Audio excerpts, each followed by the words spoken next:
بسم الله الرحمن الرحيم الحمد لله والصلاة والسلام على رسول الله وعلى آله وصحبه ومن والاه. So in this section we are continuing with the section of the fiqh of trading.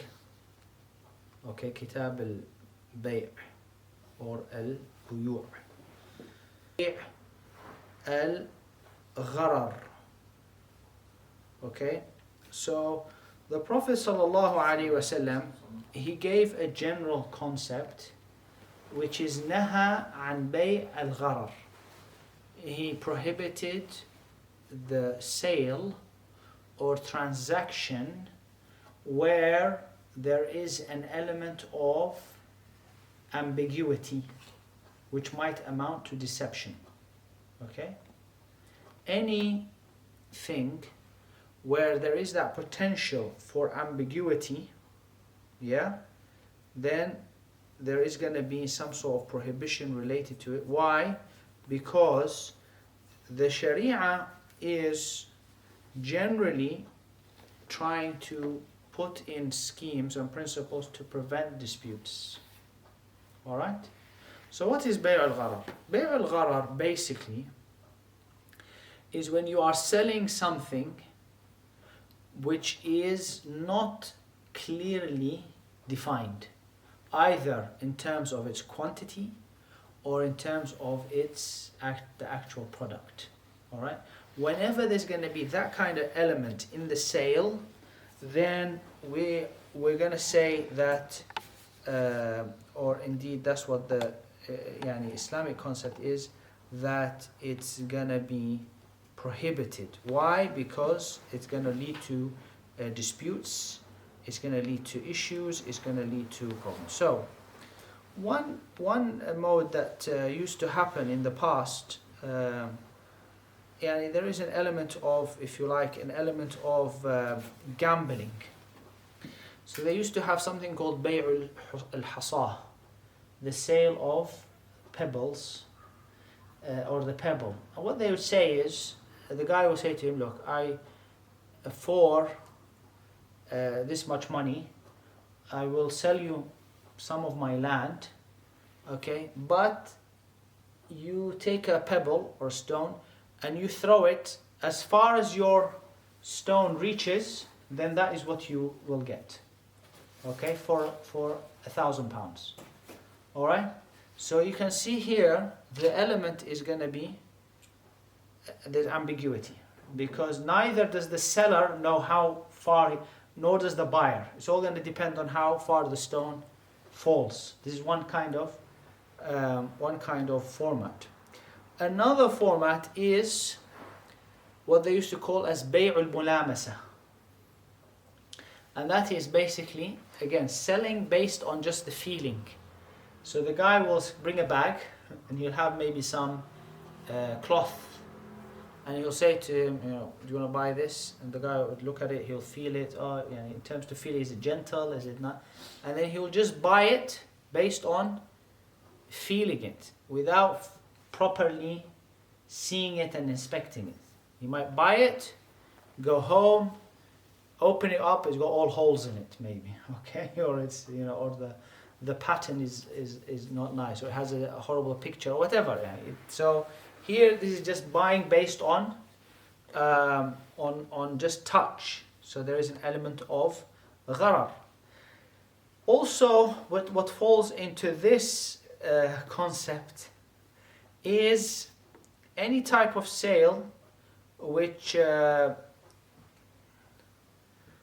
person has not the ability to actually deliver. So, for example, you might have a tree, a fruit tree, or date tree, whatever, and you sell the fruit to the person. You say to him, look, this is my tree, or this is my garden, I have 10 trees. I will sell you whatever dates come out of this tree in the spring or in the summer for £1,000. And the guy says, okay, I accept. Then he gives you £1,000, but there's nothing there on the tree yet, So the spring might come, etc. We don't know how many dates, how many kilograms it's going to produce, the quality of the dates, etc., etc. There's a lot of ambiguity. So that kind of sell is haram as well. Similarly, the ulama gave a general example, بيع السمك في الماء. Okay, selling fish in the water, all right, based on the fact that you are selling, so you might own the pond or whatever, and you're saying to me, I'll sell you this and whatever the fish is inside here. But again, we don't know what fish is in there. We might not even be able to catch the fish. You know what? The fish might go down. It's not, so unable to deliver the fish, unable to deliver maybe the bird. You know, my birds in the sky, the pigeons or whatever. Yeah. So whatever is not here, there's ambiguity because we can't tell what is going to be delivered. All right. Similarly, in the past, they used to have, for people who are in the village, they will know this kind of practice, which is if you have cows, okay, or even if you have horses and you have the female horse, you might buy what is known as the water, meaning the semen of the male, okay. So the male bull, so somebody would have a bull, okay, so a prize bull, good quality, etc. And then the other have cows. So they, instead of the other guy might not have money to buy the bull, so he wants to buy effectively the semen of the bull for his cows. So then the cow becomes pregnant, he will have, etc.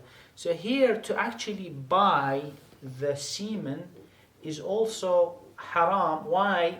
Because there is no, the product is ambiguous. Yeah, it's not clear what's going to happen here. However, they said what can happen is the person might be able to rent the bull. Okay, so he might say to you, okay, I'll rent you the bull.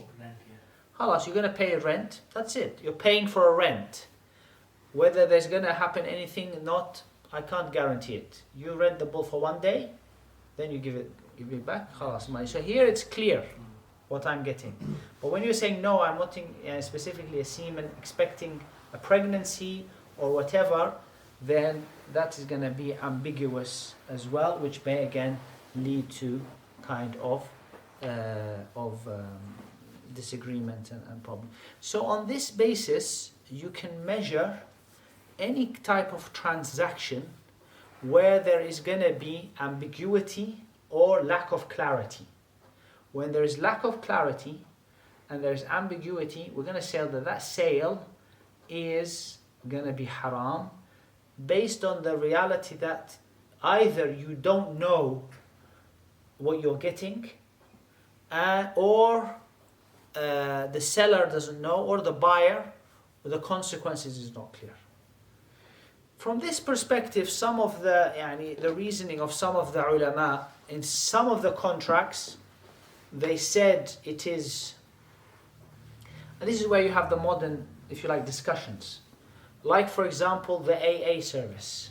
Okay, they say, okay, you sign up to the AA, you're paying a fee every month. Yeah. What are you actually getting? Rescue on your car. Nothing for the chance that something might happen. It might happen. So there is an ambiguity because you might be paying, say, I don't know, you're paying, say, £25 a month. Okay, that's £300 a year, and you might get nothing. Your car never breaks down. Everything's fine. You've paid 300, you didn't get anything. But then again, your car might break down 10 times. Okay, so now they still have to repair it for you 10 times. So they're losing out. You know, so there's an element of ambiguity, and that's why some people who said it from that perspective, they said it's haram. Others came and start saying, well, actually, what you are buying is a peace of mind. Peace of mind that you're feeling that reassurance that if anything happens to my car, I've got somebody who's going to repair it, somebody who can pick me up if if I, my car breaks on the motorway, I have this, I have an accident, whatever. So that becomes, a little bit of a debate amongst the ulama. Obviously, the AA and yourself, you both agree, and you know that these are, but even the AA themselves, they fell into a little bit of a trouble because they found that some people were abusing the system. Some people had rubbish cars, and they were calling the AA 20 times, etc. And so even then, the AA said, "Hello, maximum is 5 times." After a while, is it 5 times? Yeah, 5. Yes. After a while, they said, "Khalas, this is it can't," because before it was open. Whatever you want to use it. But then see the gharar there. After a while, they start saying, "No, actually, this is not." Doesn't work for us because we're losing out now. So they start to modify. And similar with insurance, the same thing in the concept with insurance, they said.